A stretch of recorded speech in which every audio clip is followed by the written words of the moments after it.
M Kumar mathematics classes.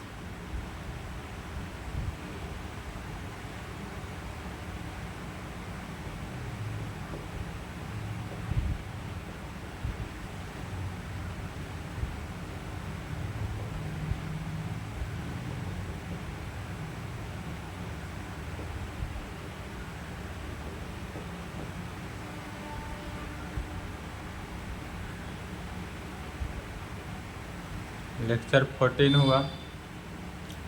क्या चल रहा है? पेपर 8। पेपर 8 जिसका नाम हो जाता है स्पेशल पेपर। इस स्पेशल पेपर में क्या स्टार्ट किए थे? Spherical trigonometry and astronomy. इसको दो सेक्शन में, दो भागों में बांटा गया था। एक स्फेरिकल ट्रिगोनोमेट्री, दूसरा स्फेरिकल एस्ट्रोनॉमी में। तो स्फेरिकल ट्रिगोनोमेट्री समाप्त हो चुका कल के क्लास में। आज देखते हैं स्फेरिकल एस्ट्रोनॉमी स्टार्टअप कर रहे हैं। Spherical astronomy. इस स्फेरिकल एस्ट्रोनॉमी से टोटल कितने 8 फुल क्वेश्चन पूछेगा। इससे 8 फुल क्वेश्चन, और स्फेरिकल ट्रिगोनोमेट्री से 4 फुल क्वेश्चन। तो 4 फुल क्वेश्चन की तैयारी हो चुकी है। 8 फुल क्वेश्चन जिसमें सब 2 क्वेश्चन ही बनानी है। इसको इसमें पढ़ते हैं। चैप्टर 1 देखते हैं। पहला चैप्टर स्टार्टअप करते हैं। किसका? स्फेरिकल एस्ट्रोनॉमी में चैप्टर फर्स्ट, जिसका नाम हो जाता है celestial sphere. Celestial sphere, Hindi में कहते हैं इसको आकाशीय गोला। आकाशीय गोला के बारे में पढ़ने हैं। Celestial sphere. इस सेलेसियल स्फीयर से 2 फुल क्वेश्चन आता है एग्जाम में। तो 4 फुल क्वेश्चन की तैयारी कर चुके हैं। कहाँ से? स्फेरिकल ट्रिगोनोमेट्री से। और यदि सेलेसियल स्फीयर से ही हम 2 फुल क्वेश्चन की तैयारी कर ले अच्छे से, तो टोटल कितने 6 फुल क्वेश्चन की तैयारी हो गई। एग्जाम में 6 क्वेश्चन ही बनाना है। आएगा 12 क्वेश्चन, लेकिन बनाना तो 6 को ही है। तो इसको 2 फुल क्वेश्चन यहाँ से देख लेते हैं सेलेसियल स्फीयर से। ठीक है, चलिए। तो सेलेसियल स्फीयर स्टार्टअप कर रहे हैं। Chapter first spherical astronomy, chapter first celestial sphere. इस सेलेसियल स्फीयर जो है लंबा चैप्टर है, इसलिए सेलेसियल स्फीयर का हिंदी क्या होता है? आकाशीय गोला। आकाशीय जितना भी गोला है सभी के बारे में पढ़ना है, इसलिए इसको डायरेक्टली नहीं पढ़ के सेक्शन में बांटा गया। इसको टोटल 4 सेक्शन में बांट दिया गया, और तब सेक्शन वाइज पढ़ते हैं। पहला सेक्शन 1 में पढ़ेंगे। सेक्शन 1 में क्या कहेंगे? Different system of different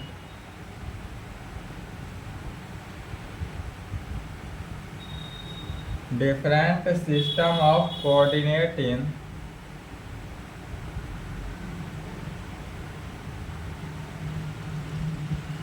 celestial sphere. पहला सेक्शन, इसको टोटल कितने 4 सेक्शन में बांटा गया है सेलेसियल स्फीयर को। Different system of coordinate in celestial sphere. Second में राइजिंग, एक ही राइजिंग एंड सेटिंग।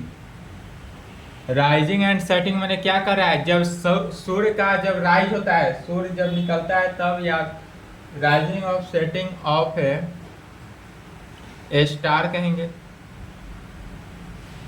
स्टार कहें या इसी को सन भी कहते हैं। ठीक है, सन को स्टार कहा जाता है। तो rising and setting of A star कहें या सन कहें, बात एक ही है।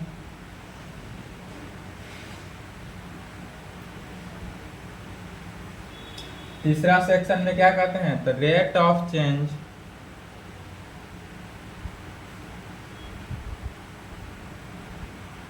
Of zenith distance and azimuth motion of sun. तीसरा सेक्शन में कहेंगे rate of change of zenith distance and azimuth motion of किसका, सन का। और चौथा सेक्शन में कहते हैं ट्वीलाइट,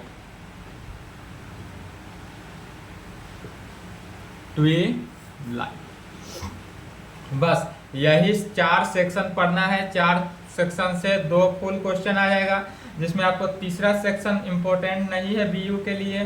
तीसरा सेक्शन बताया जाएगा, 1-2 क्वेश्चन फिर भी इसमें इम्पोर्टेंट नहीं है। सेक्शन 1, सेक्शन 2 एंड सबसे इम्पोर्टेंट सेक्शन 4 ट्वीलाइट, यही तीनों सेक्शन को देखना है ज़्यादा ध्यान से। तो अब इसमें देखना है, सबसे पहले सेक्शन 1 स्टार्ट करते हैं। Different system of coordinate in celestial sphere. अब जितने भी बात होगी सभी किसके अकॉर्डिंग होगा, सेलेसियल स्फीयर के अकॉर्डिंग ही बात होगा। सेलेसियल स्फीयर क्या है, व्हाट इज, तो सेलेसियल स्फीयर को हिंदी में कहते हैं आकाशीय गोला। यह एक आकाशीय गोला है जो पृथ्वी से बाहर की दुनिया है। यह अब जितने भी बात हो रहा है सेक्शन स्टार्टअप कर रहे हैं, यह सब के सब कैसा होगा, पृथ्वी से बाहर की दुनिया होगी, अर्थ से बाहर की, स्टार की दुनिया, जैसे तारों की दुनिया। एक गाना भी है, चलो ले चले तुम्हें तारों की शहर में, धरती पे दुनिया हमें प्यार न करने दे। तो ये गाना बिल्कुल गलत है। तारों की शहर में आप जाकर 1 सेकेंड भी जिंदा नहीं रह सकते हैं, क्योंकि जैसे आप पृथ्वी के ऊपर बढ़ेंगे, पृथ्वी के ऊपर जाएंगे, हम लोग पृथ्वी के सतह पर रहते हैं, पृथ्वी के ऊपर जाएंगे, पृथ्वी आपको गोला दिखाई देगा, ग्रेविटेशनल फोर्स के अकॉर्डिंग आपका भार समाप्त होते चला जाएगा। जैसे आप पृथ्वी के ऊपर जाएंगे, आप आकाश में क्या करेंगे, उछलने लगेंगे और इधर से उधर पूरे क्षोभ मंडल में दौड़ते रहेंगे। तो इसलिए कभी भी किसी के बहकावे में ना आएंगे कि हाँ तारों की शहर में चलते हैं। जब आप पूरा पढ़ेंगे एस्ट्रोनॉमी, तब तारों की शहर की दुनिया का पता चल जाएगा। अगर यह टाइम है तो एस्ट्रोनॉमी को अच्छे से समझ ले। जो मैथ के स्टूडेंट है वो भी, जो नहीं है वो भी, जब एस्ट्रोनॉमी आपको समझ में आ जाएगा तब कहेंगे कि हाँ तारों की दुनिया जो बोला जा रहा है वह सब से सब क्या है, एक बहकावा है। जब भी आप रह सकते हैं, जब कहे कोई कि चलो तारों की दुनिया में, तो कहें कि तारों की दुनिया छोड़ो, इंडिया से बाहर पहले लेकर चलो। बस उतना ही में स्टॉप हो जाएगा आपको। बस इतना ही कहना है कि तारों की दुनिया छोड़ो, पहले इंडिया से बाहर चलो, इतना ही में बंद हो जाएगा। जैसे जैसे आगे बढ़ेंगे तैसे तैसे पता चल जाएगा कि तारों की दुनिया है क्या। अब इसमें जितना भी बात किया जाएगा, स्टार्टअप कर रहे हैं section 1।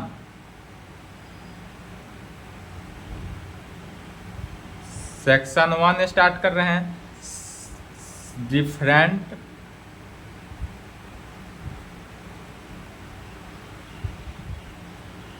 System of coordinate in celestial sphere. यहाँ पर बोला ही जा रहा है कि यह डिफरेंट सिस्टम ऑफ कोऑर्डिनेट इन किसका, सेलेसियल स्फीयर का। सेलेसियल स्फीयर के बारे में बताया जा रहा है। डेट इज यह सेलेसियल स्फीयर जो आकाशीय गोला है उसी के बारे में बोलेंगे।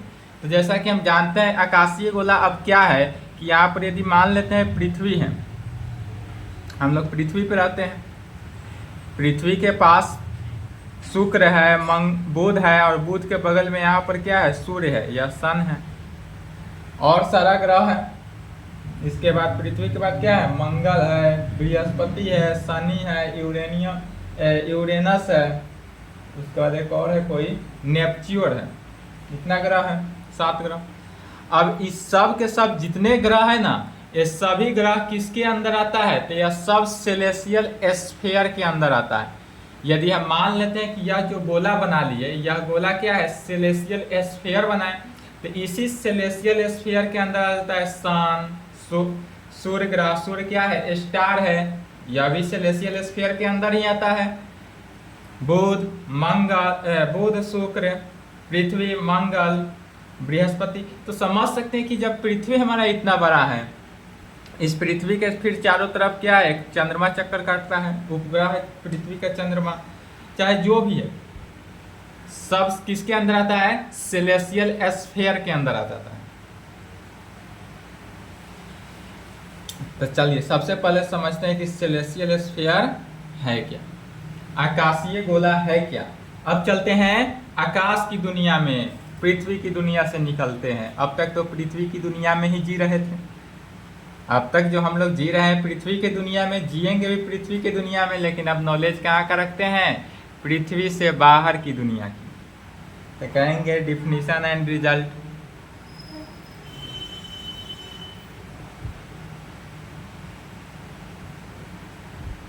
इसका जो डिफिनीशन और रिजल्ट देखा जाएगा यह कैसा होगा, सब के सब। सबसे पहले एक बनाते हैं इसके लिए सेलेसियल स्फीयर, मान लेते हैं यह क्या है, सेलेसियल स्फीयर। यदि हम इसको सेलेसियल स्फीयर एक गोला मान लिए, अब हमारा जो पृथ्वी है, अर्थ है, जिसपे हम लोग जिंदा है, रहते हैं, जीवित, यह पृथ्वी सेलेसियल स्फीयर के बीचों बीच जो सेंटर होता है, यहाँ से यदि कोई एक गोला लेते हैं तो इसके बीच तो एक सेंटर होता है। यदि इसको मान लिए यह O0 क्या है, सेंटर है, तो हमारा पृथ्वी जो होता है यह सेंटर से इसका, जैसे यह मान लिया सेंटर है, तो इस सेंटर से पृथ्वी की सतह, सरफेस एरिया जो है वह सटा हुआ रहता है। यह क्या हुआ, हमारा अर्थ हुआ। अर्थ क्या हुआ, तो अर्थ का जो सरफेस एरिया है, ऊपरी परत है, पृथ्वी नहीं, अर्थ जो है हमारा वह पूरा सेंटर में नहीं पड़ता है, सेलेसियल स्फीयर के सेंटर में अर्थ नहीं है। अर्थ जो है वह सेलेसियल स्फीयर के सेंटर में उसकी सरफेस एरिया सटा हुआ रहता है। पृथ्वी जो है वह सेलेसियल स्फीयर के सेंटर के पास सटा हुआ उसकी परत रहता है, पूरा बीचों बीच सेंटर में नहीं है। और यह जो सेंटर हुआ, सेंटर से सेलेसियल स्फीयर के बीच का जो दूरी हुआ, इसको क्या कहते हैं, रेडियस। या हमारा रेडियस भी कह सकते हैं, या इसी को एक और नाम से जाना जाता है, रेडियस कहें या एबिटरी, एबिटरी, रेडियस कहें या एबिटरी, बस इसी को लिखना है। जो फिगर बनाया गया इसी को अब लैंग्वेज में लिखेंगे।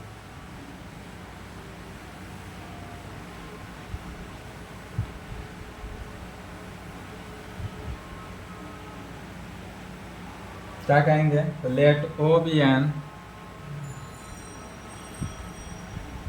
लेट मान लेते हैं O be N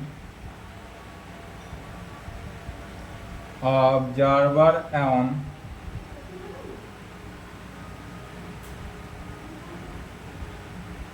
surface of किसका, अर्थ,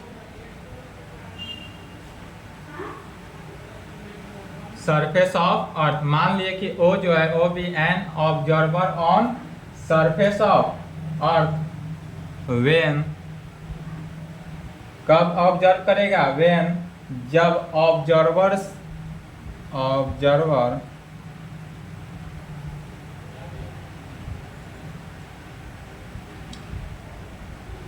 सी, जब हमारा ऑब्जर्वर जो है वह देखता है। यदि हम नाइट में, क्लियरली नाइट में कहेंगे, क्लियरली नाइट कहने का मीनिंग ऐसा नाइट में देखते हैं जब बारिश ना हो, बारिश की मौसम ना हो, आकाश एकदम खुला हो, जिसमें कोई बारिश का प्रभाव ना हो, बादल ना हो। और तब उस टाइम में जब हम आकाश में देखते हैं, अंतरिक्ष में देखते हैं, तो हमको क्या दिखाई देगा कि आकाश में बहुत सारे तारे दिखाई देंगे, स्टार दिखाई देंगे, सभी इक्वालिटी के स्टार दिखाई देंगे। सभी स्टार जो है इस तरह से दिखाई देंगे कि क्या है, इक्वल है सबका साइज, लेकिन वह साइज कोई भी इक्वालिटी नहीं होता है। कोई भी चीज़ को, किसी भी वस्तु को, ऑब्जेक्ट्स को, किसी भी ऑब्जेक्ट को अधिकांशतः लॉन्ग डिस्टेंस से देखने के बाद वह सभी क्या होता है, इक्वालिटी दिखता है, बट वह रियल केस में इक्वालिटी नहीं होता है। ठीक उसी प्रकार जितने भी स्टार आपको आकाश में दिखाई देगा, कब स्टार, क्लियरली नाइट में, जब कोई बादल ना हो, बारिश ना हो, उस टाइम देखेंगे तब सब क्या दिखाई देता है कि एकदम छोटी छोटी पतली पतली स्टार, इस तरह से स्टार दिखाई देता होगा, देता है ना, इस तरह का स्टार दिखाई देता हो, और इस बीच में एक बड़ा सा मून दिखाई देता हो। यह सब स्टार है, जितना बिंदु है यह सब इसी टाइप का स्टार दिखाई देता है, और बीच में इतना बड़ा एक मून दिखाई देता है, चंद्रमा। लेकिन यह रियल में यह जो स्टार है वह इतना पतला नहीं है, इतना छोटा नहीं है, यह बहुत बड़ा होता है, यहाँ की चंद्रमा से भी बड़ा होता है स्टार सब। लेकिन स्टार जो है वह इतना डिस्टेंस चंद्रमा, इस चंद्रमा मून से भी ज़्यादा लॉन्ग डिस्टेंस पर होने के कारण जब कोई ऑब्जेक्ट्स को लंबी लॉन्ग डिस्टेंस से जब देखते हैं तो वह कैसा दिखाई देता है, छोटा वस्तु में कन्वर्ट हो जाता है, छोटा दिखाई देता है। और यहाँ से स्टार का डिस्टेंस जो है बहुत ज़्यादा है, इसके कारण हम लोगों को क्या दिखाई देता है, इक्वालिटी दिखाई देता है कि यह सारे के सारे स्टार जो है एक समान है, एक जगह ही है, लेकिन कोई स्टार एक जगह नहीं है, सभी बिखरा हुआ है, विखंडन के फॉर्म में है। तो कहेंगे इसी को, when observer see in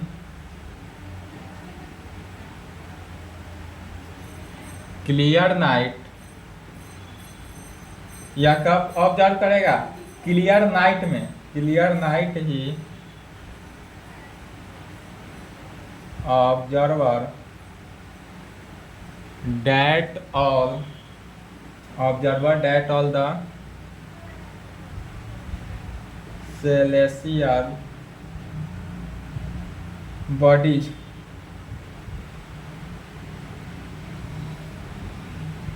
lies on when observer see in clear night, he observer that all the celestial bodies lie on same surface, lies on same surface of sphere, same surface of किसका, sphere, this sphere is this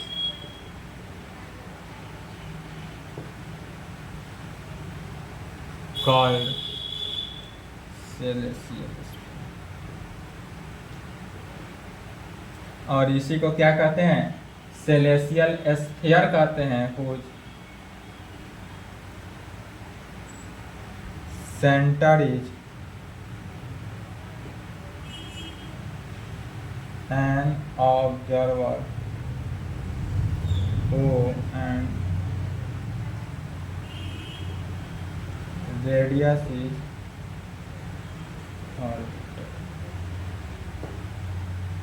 और क्या कहते हैं, sphere whose center is an observer O and radius is arbitrary। यह radius जो होता है कैसा, आर्बिट्ररी।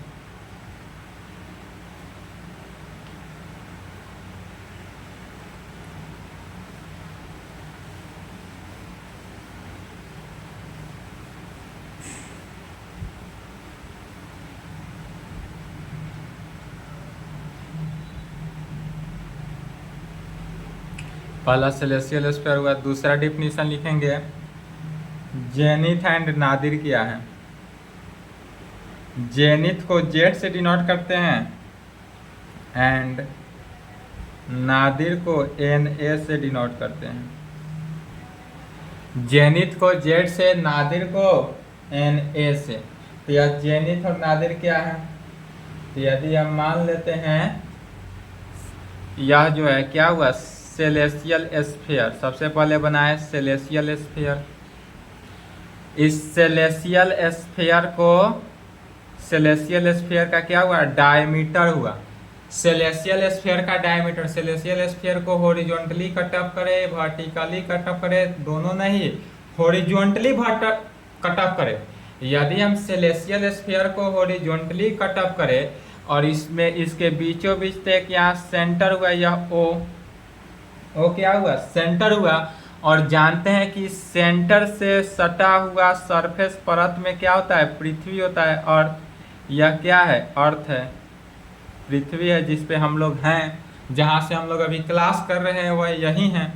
इस पृथ्वी में जहाँ है इंडिया उसी में है, तो इंडिया में जहाँ बिहार है उसी बिहार से है। तो इस सेंटर से ये अर्थ क्या हुआ है, सटा हुआ है। देखेंगे सेंटर के बीचों बीच अर्थ नहीं है, सेंटर से इस अर्थ क्या है, सटा हुआ है उसके परत में। और अपर जो हुआ यह जेनिथ हुआ, अपर क्या हुआ, जेनिथ। और नीचे क्या हुआ, लोअर नादिर। अपर डायमीटर को जेनिथ कहते हैं, लोअर डायमीटर को नादिर कहते हैं। जेनिथ को जेड से डिनोट किया जाता है और नादिर को एन ए से डिनोट करते हैं। केमिस्ट्री के स्टूडेंट सावधान हो जाए, एन ए माने नादिर होता है, सोडियम नहीं होता है, ठीक है। यदि कोई केमिस्ट्री के स्टूडेंट हो तो ये ना कहेंगे कि सर गलत पढ़ा रहे हैं, एन ए का मतलब होता है सोडियम। हाँ, एन ए का मतलब सोडियम होता है, बिल्कुल सही है, लेकिन केमिस्ट्री में होता है, केमिस्ट्री तक ही सीमित रखेंगे, मैथमेटिक्स में नहीं।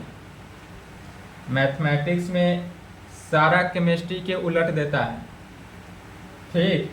यहाँ एन ए माने सोडियम, जेड माने जेनिथ, और आगे पढ़ेंगे तो दिमाग घूमेगा। तब कहेंगे late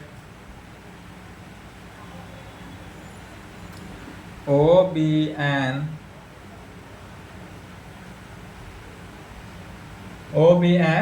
observer on surface of earth. Let मान लेते हैं ओ बी एन ऑब्जर्वर,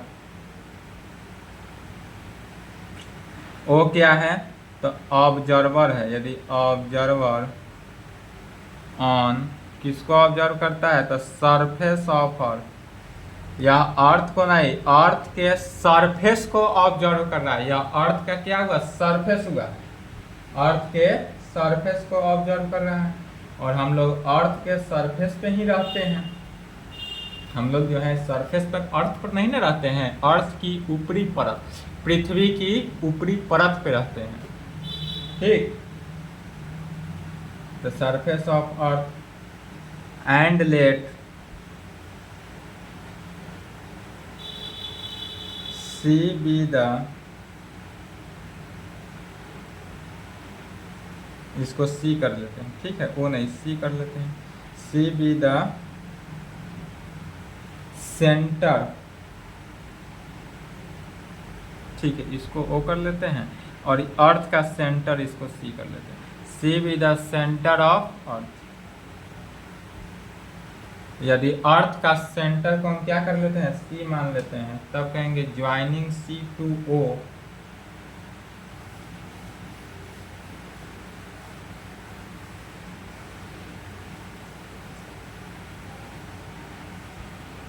सी को ओ से ज्वाइन कराते हैं, ठीक है।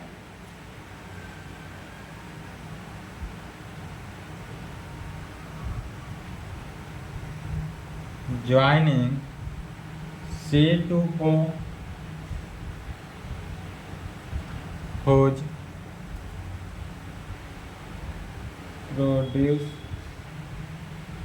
produced part at the celestial sphere, celestial sphere के प्रोसीड पार्ट को कट ऑफ करता है इन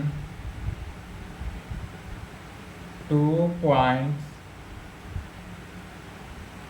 इस किस 2 पॉइंट को कट ऑफ कर रहा है, जेड और एन ए को, मैंने जेनिथ और नादिर को।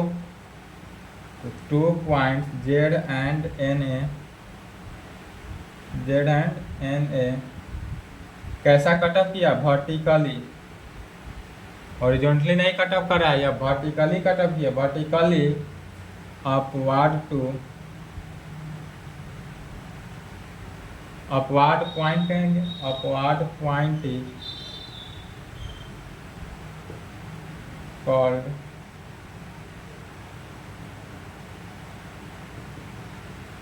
Zenith denoted by Z. अपवाद के पॉइंट को जेनिथ कहेंगे और इसको किस चीज से, जेड से डिनोट करते हैं। और एंड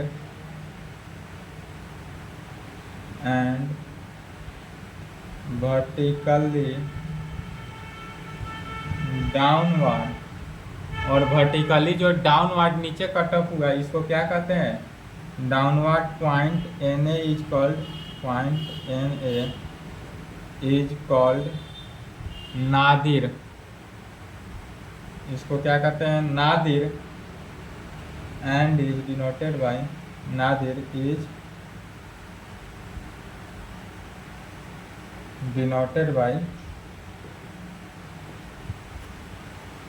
एन ए, और इसको एन ए से डिनोट करते हैं।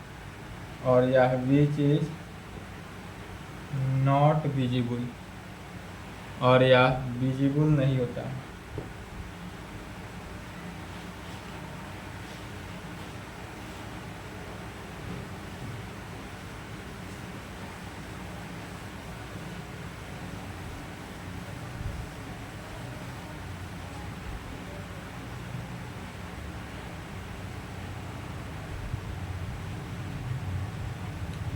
सेलेसियल होरिजोन क्या है, सेलेसियल होरिजोन कहें या सिंपली होरिजोन कहें, सेलेसियल होरिजोन या होरिजोन क्या है, ठीक है। तो फिर आना है, फिगर को समझते चलना है। जैसे जो जो फिगर बनाया जा रहा है पूरे एस्ट्रोनॉमी में, फिगर को यदि समझ गए तो उसी फिगर को लैंग्वेज लिखा जाता है। लैंग्वेज लिखना कोई बड़ी बात नहीं है, सिर्फ और सिर्फ क्या है, फिगर को समझ जाना है। एग्जाम में भी फिगर समझ के जाएंगे तो फिगर बना लेंगे तो उसको लिख लेंगे, थोड़ा मोड़ा स्पेलिंग गलत भी होगा तो भी आपको नंबर मिल जाएगा, लेकिन फिगर सही होनी चाहिए। तो सेलेसियल होरिजोन कहें या होरिजोन क्या होता है, तो इसके लिए हम सबसे पहले एक सेलेसियल स्फीयर बनाते हैं। सेलेसियल स्फीयर बना लिए। अब तक क्या जाने, तो इस सेलेसियल स्फीयर को वर्टिकली काट ऑफ कर दिए। अपवार्ड के पॉइंट को जेनिथ कहते हैं, लोअर वार्ड को क्या कहते हैं, नादिर कहते हैं।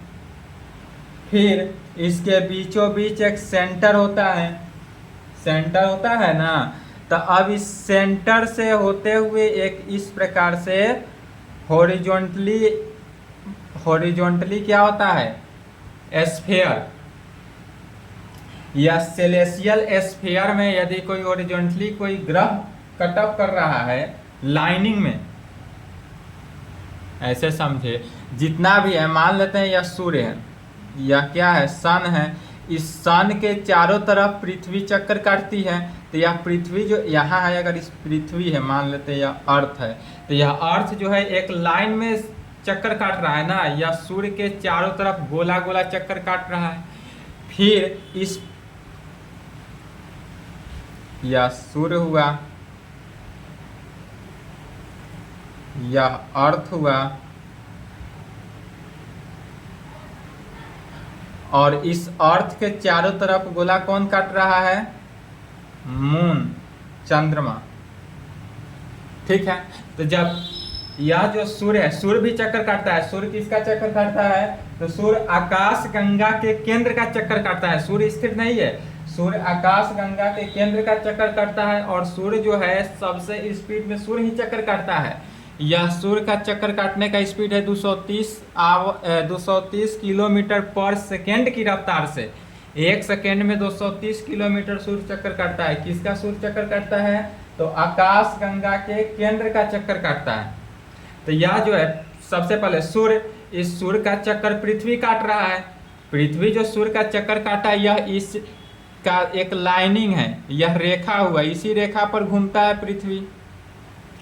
एक पृथ्वी को सूर्य का चक्कर काटने में कितना, टोटल 365 दिन लगा। या इस पूरा एक चक्कर काटने में पृथ्वी को 365 दिन का समय लगता है। तो लेकिन यह जो चक्कर काटा, यह लाइनिंग में न काटा, एक अपना पोजीशन में काटा। उसी प्रकार यह सेलेसियल स्फीयर में यह जो बनाया गया, यह एक क्या है, लाइन है, रास्ता है, चक्कर काटने का रास्ता है, ठीक है। यहाँ चक्कर काट रहा है किसका, ग्रह उपग्रह का चक्कर काटा जा रहा है। ये ना समझे गए कि किसी लड़की के गली का चक्कर काटा जा रहा है।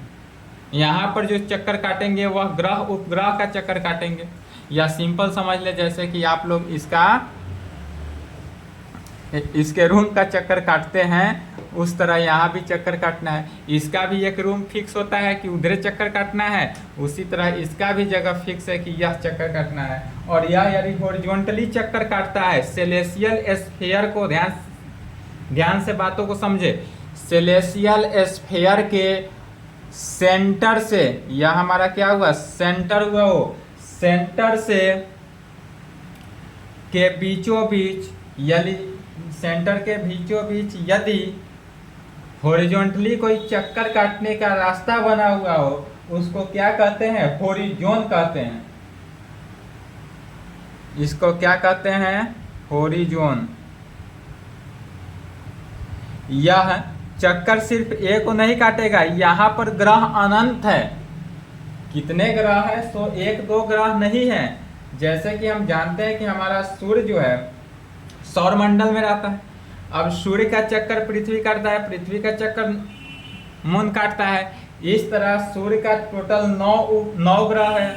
सूर्य हुआ, सूर्य का नजदीकी ग्रह बुध, फिर शुक्र, पृथ्वी, मंगल, बृहस्पति, शनि, यूरेनस तथा नेपच्यून। यह टोटल इतने ग्रह चक्कर काटता है। और यह सब के सब ग्रह जो है वह किसके अंदर आता है, सेलेसियल स्फीयर के अंदर आता है, एक सेलेसियल स्फीयर के अंदर। और पूरे यूनिवर्स की यदि बात की जाए,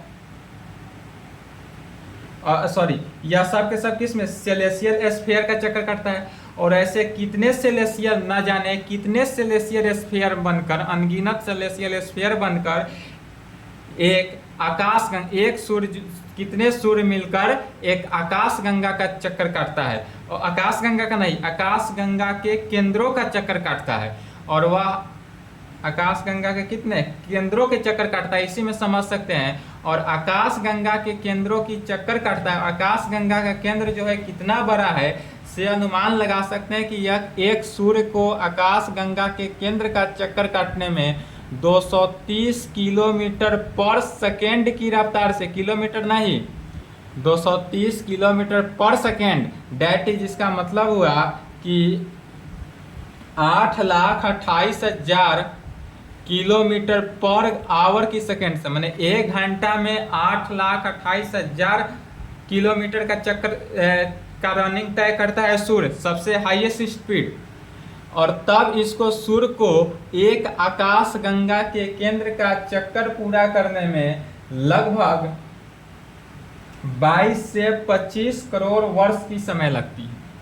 इसी से समझ सकते हैं, करोड़ वर्ष, साल नहीं बोल रहे हैं, करोड़ वर्ष की समय लगती है। इसी से समझ सकते हैं कि हमारा एक आकाश गंगा का केंद्र जो है कितना बड़ा है, मिल्की वेव्स की।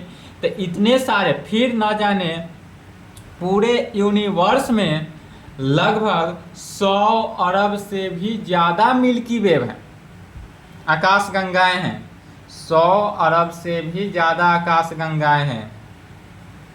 इसी से समझ सकते हैं कि हमारा टोटल यूनिवर्स जो हुआ, ब्रह्मांड जो हुआ, वह कितना बड़ा है। और उस पूरे ब्रह्मांड का आप एकमात्र सा तुच्छ प्राणी, यूनिवर्स तुच्छ सा प्राणी क्या कहलाएगा, सेलेसियल स्फीयर। सेलेसियल स्फीयर ही तुच्छ हो गया। उस पूरे सेलेसियल स्फीयर में सूर्य इतना बड़ा ग्रह हुआ, उससे बृहस्पति हुआ, फिर उसमें एक छोटा सा तुच्छ प्राणी पृथ्वी। यह जो है पृथ्वी पूरे यूनिवर्स, पूरे सेलेसियल स्फीयर की भी अगर बात की जाए, पूरे यूनिवर्स की बात छोड़ दे, यदि सिर्फ और सिर्फ किसका, सेलेसियल स्फीयर की बात करें, तो पूरे सेलेसियल स्फीयर में अर्थ जो है पृथ्वी एक तुच्छ प्राणी होगा, तुच्छ प्राणी ही होगा। और उस पृथ्वी में, इस पूरे पृथ्वी में 200 देशों में, टोटल कितने कंट्री, 200 कंट्री में एक कंट्री इंडिया के किसी एक राज्य स्टेट, किसी भी एक स्टेट में हम लोग रहते हैं। इस एक स्टेट के एक जिला में हम लोग हैं। समझ सकते हैं कि पूरे यूनिवर्स में हम लोग का क्या हैसियत है। तब इतना घमंड रहता है, आदमी लड़ाई करता है। तो पूरे, और तब कहा जाता है क्या कि चलो ले चले तुम्हें तारों की शहर में। तो जब बाबू आप अर्थ की दुनिया से निकलेंगे जैसे तैसे आप जीवित नहीं रहेंगे। नहीं तो ऐसा यदि करता है तो ऐसा में एक लेटर लिखते हैं कि इसमें सरकार को ऐसा नियम चालू करना चाहिए कि जो भी तारों की दुनिया में चलना चाहता है उसके लिए एक उपाय की जाए कि उन्हें 2 महीना के लिए रॉकेट में बैठाया जाए, ऑक्सीजन लेवल 2 मंथ के लिए दे दिया जाए, 2 मंथ जीवित रहें और उन्हें पृथ्वी से बाहर छोड़ दिया जाए। पूरे सेलेसियल स्फीयर अंतरिक्ष में चक्कर काटते काटते वहीं पे अपना एंड कर दे। तब अगर कोई कहा जा रहा है कि हाँ तारों की दुनिया में, इसका मतलब समझ जाए कि जिंदा नहीं रखा जा रहा है, ऊपर पहुंचाने की, नरक में भेजने की कोशिश की जा रही है। यदि कहा जाए कि तारों की दुनिया में चलो, इसका मतलब समझ जाएंगे आप लोग, गर्ल्स लोग, कि हाँ ये सब कहाँ है, नरक में भेजने की कोशिश की जा रही है। क्योंकि स्वर्ग तो मिलेगा नहीं, स्वर्ग नरक होता भी है कि नहीं ये नहीं कह सकते हैं। अगर होगा भी तो नहीं मिलेगा, सबसे पहले तो होगा ही नहीं, अगर होगा भी तो शायद नहीं ही मिले, ठीक ना। तो नरक में जाने की कृपा ना करे। सबसे पहले एम कुमार से एस्ट्रोनॉमी को पढ़ ले अच्छे से, उसके बाद आपको डाउट नहीं होगा, दिक्कत नहीं होगा। लेकिन अगर एम कुमार का क्लास नहीं करेंगे तो फिर किसी के बहकावे में आकर अगर तारों की दुनिया में चले गए तो 1 सेकंड भी नहीं लगेगा जिंदा बचने में।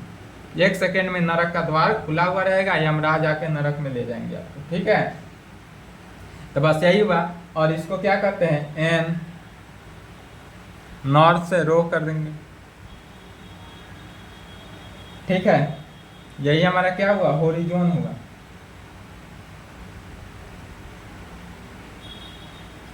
यह एकदम बीचों बीच सेंटर से है। इसी को लैंग्वेज में लिख देना है, लैंग्वेज में लिखेंगे हो गया। विड्रॉ ए, चलिए लिखे साथ साथ,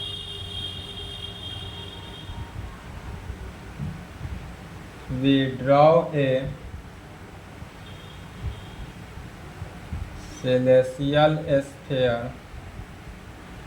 withdraw a celestial sphere with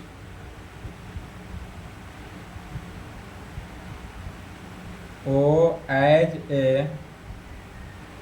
center। यदि हम यहाँ पर ड्रॉ की, यह क्या बनाया गया, एक सेलेसियल स्फीयर बनाए जिसका सेंटर जो हुआ वो लिए, let Z be the zenith and NA be the nadir. Z जो है वह क्या हुआ, जेनिथ हुआ, और NA जो हुआ वह क्या है, नादिर हुआ, जो कि ज्वाइन करता है कहाँ से, ज्वाइनिंग Z to NA, या Z से NA तक ज्वाइन किया, क्या जेनिथ और नादिर को ज्वाइन किया जा रहा है। तब कहेंगे ए ग्रेट सर्किल, NS ना होगा, NS, a great circle NS, north south, a great circle NS with center O, which is perpendicular to the plane of ZN, माने यह जेनिथ से नादिर तक का इज कॉल्ड सेलेसियल, और इसी को क्या कहते हैं, सेलेसियल होरिजोन कहें, या नहीं तो सिंपली इसी को क्या कहते हैं, होरिजोन, ठीक है।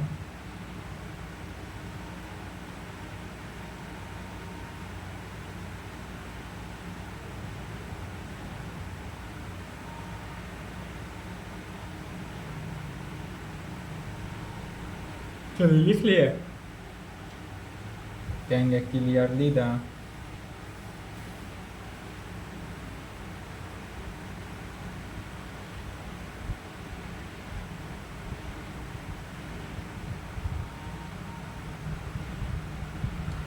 एंगुलर डिस्टेंस,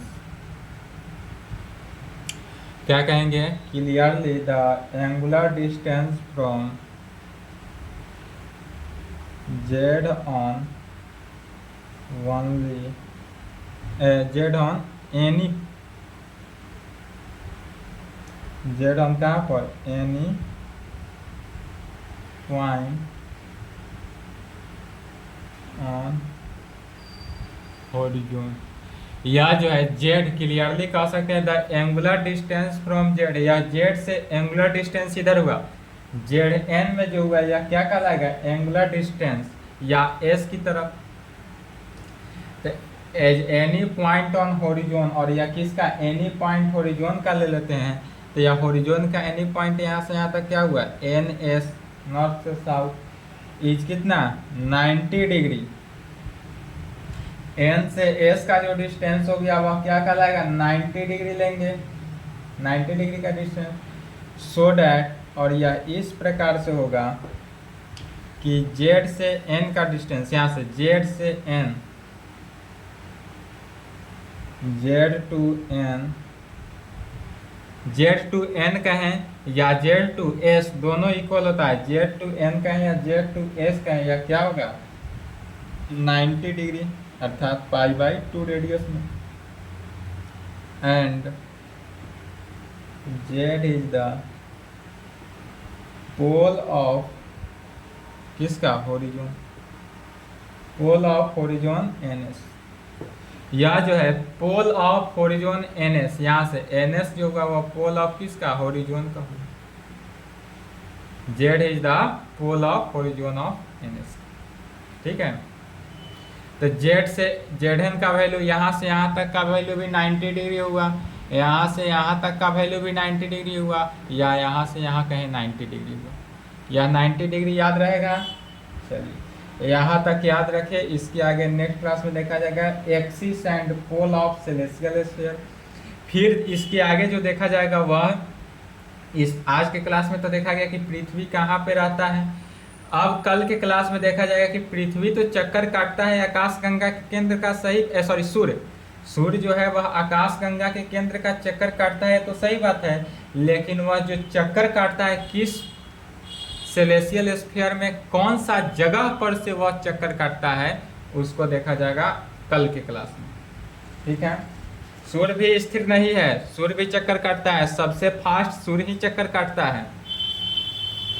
चलिए यहाँ तक कंप्लीट करें, इसके आगे नेक्स्ट क्लास, और क्लास को कंप्लीट करते रहें, इस क्लास को अगर कंप्लीट कर ले, अच्छे से समझ लेंगे तो किसी के बहकावे में नहीं आएंगे, अदरवाइज कोई भी बहला फुसला लेगा, ठीक ना।